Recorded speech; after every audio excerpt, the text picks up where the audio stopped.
लोगों ने देखा होगा जब कोई प्लेन ऊपर से ट्रैवल करता है या फिर जब कोई हेलीकॉप्टर ट्रैवल करता है तो उनके अंदर तो साउंड आता है। तो इस साउंड से कैसे बचा जाए? दोस्तों बचपन में तो हम सभी लोगों ने छुपन छुपाई जरूर खेला होगा, पर क्या आप लोगों को पता है कि जितने भी आर्म्ड फोर्सेस हैं वो लोग अपने दुश्मनों से छुपे रहने के लिए, जब वो लोग अपने दुश्मनों के ऊपर अटैक करने जाते हैं तो अपने दुश्मनों से छुपे रहने के लिए एक ऐसा टेक्नोलॉजी का हेल्प लेते हैं जिसे हम लोग स्टेल्थ टेक्नोलॉजी बोलते हैं। तो चलिए इस वीडियो में हम इसी के बारे में जानते हैं कि आखिर ये स्टेल्थ टेक्नोलॉजी होता क्या है और ये कैसे काम करता है। हेलो दोस्तों, स्वागत है आप सभी का आप ही के अपने चैनल टेक विद एनडीएस में।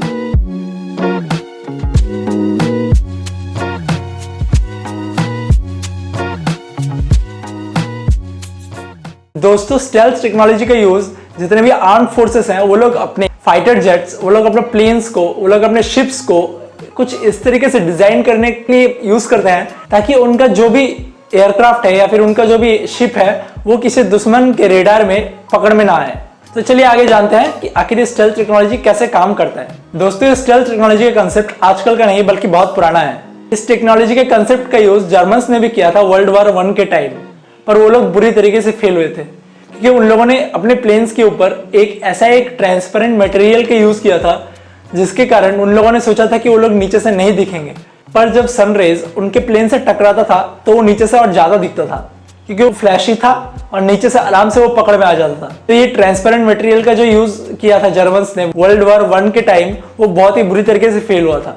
तो चलिए अभी जानते हैं कि आजकल के दिनों में ये स्टेल्थ टेक्नोलॉजी का यूज कैसे लिया जाता है और आखिर इसके पीछे क्या कंसेप्ट है, क्या साइंस है। दोस्तों उससे पहले चलिए हम लोग इन शॉर्ट समझते हैं कि आखिर ये रेडार कैसे काम करता है। रेडार जो है वो अपने ओर से रेडियो वेव्स छोड़ता है और सामने जो कोई भी ऑब्जेक्ट है, समझ लीजिए ये रेडार है, ये रेडार अपने ओर से रेडियो वेव्स छोड़ रहा है और सामने से कोई बाइक आ रहा है। तो वो रेडियो वेव्स जब उस बाइक से टकरा के वापस उस रेडार तक पहुंचती है तो रेडार को पता चल जाता है कि आखिर वो बाइक कौन सा है, बाइक का मॉडल कौन सा है, बाइक कितने स्पीड से आ रहा है और बाइक कितने डिस्टेंस पे है उस रेडार से। उसका डायरेक्शन पता चल जाता है, उसका साइज पता चल जाता है, उसका स्पीड पता चल जाता है, उसका डिस्टेंस पता चल जाता है, हर चीज पता चल जाता है जब वो रेडियो वेव्स उस ऑब्जेक्ट्स के साथ टकरा के उस रेडार तक पहुंचती है। यही कंसेप्ट है रेडार का।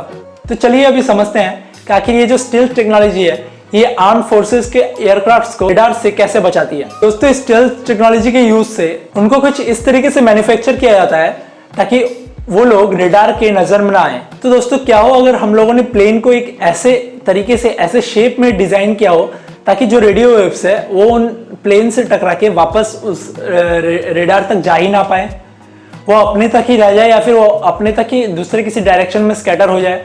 तो इसी तरह जितने भी एयरक्राफ्ट्स है या फिर जितने भी शिप्स है उनको कुछ ऐसे एक आड़े टेढ़े शेप में डिजाइन किया जाता है। अगर उस एयरक्राफ्ट्स को आप लोगों ने देखा होगा तो वो एयरक्राफ्ट्स ऐसे त्रिकोणीय शेप में होते हैं, उनके शार्प एजेस होते हैं, एकदम स्ट्रेट उनके बॉडी स्ट्रक्चर होते हैं, वो लोग ऐसे राउंडेड शेप में नहीं होते हैं ताकि उनसे जब भी कोई रेडियो वेव्स आके टकराए तो वो सारे रेडियो वेव्स उन तक ही सीमित रहे या फिर वो ऐसे डायरेक्शन में स्कैटर हो जाए ताकि वो जो रेडार है रेडार तक ना पहुंच पाए। ये एक पॉइंट हो गया। इसके साथ ही ये जो एयरक्राफ्ट्स या फिर ये जो शिप्स है इनके ऊपर एक स्पेशल पेंट का यूज होता है जिसके कारण भी ये जो रेडियो वेव्स है, ये जो रेडार से निकले हुए रेडियो वेव्स है, ये बहुत हद तक ये एयरक्राफ्ट्स या फिर ये शिप्स अपने अंदर ही एब्जॉर्ब कर लेते हैं। ये जो पेंट्स होते हैं इनके अंदर कुछ ऐसे आयरन बल्स होते हैं जिसको इस तरीके से ओरिएंट किया जाता है जो कि अपने अंदर ही एक ऐसा मैग्नेटिक फील्ड यूज करता है ताकि वो जितने भी रेडियो वेव्स है उन रेडियो वेव्स को अपने अंदर ही एब्जॉर्ब कर ले और उसे हीट के फॉर्म में डिसिपेट कर दे अपने तक ही। ये जो पेंट है ये बहुत ही एक महंगा पेंट है और ये स्टेल्थ टेक्नोलॉजी का यूज करते हैं ये लोग। इसको बिल्ड करने में भी बहुत पैसा खर्च होता है। जो आर्म्ड फोर्सेस हैं वो लोग इस स्टेल्थ टेक्नोलॉजी के ऊपर हर साल बिलियन डॉलर्स खर्च करते हैं इसको और इम्प्रूव करने के लिए और इसको और मजबूत बनाने के लिए।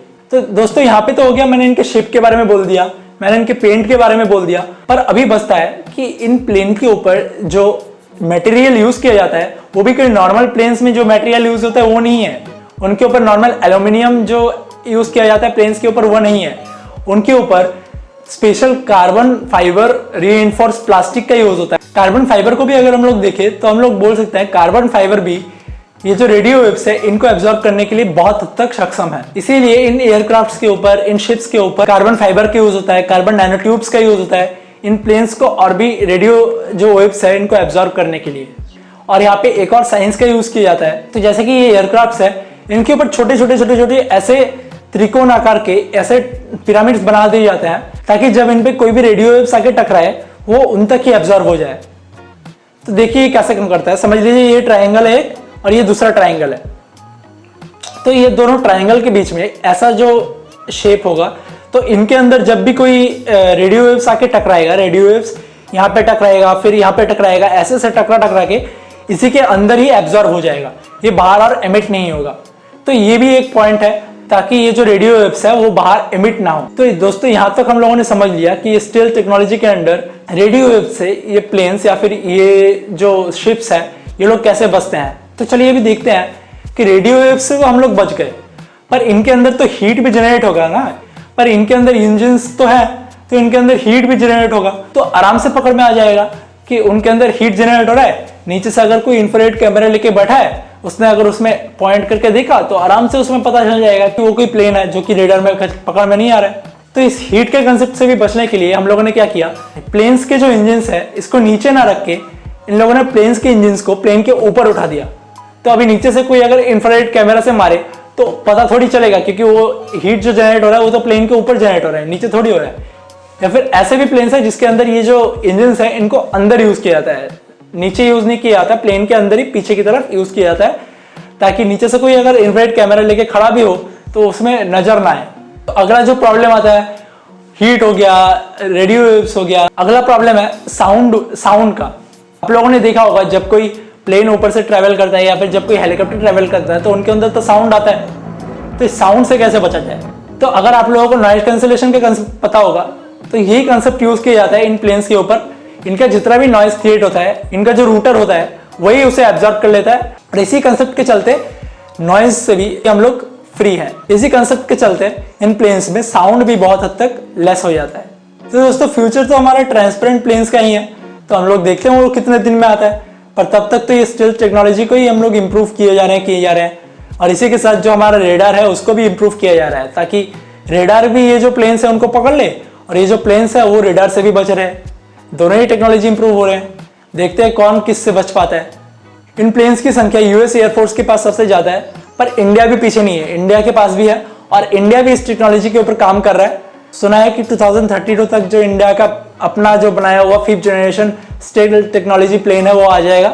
उसका नाम HAL AMCA होगा।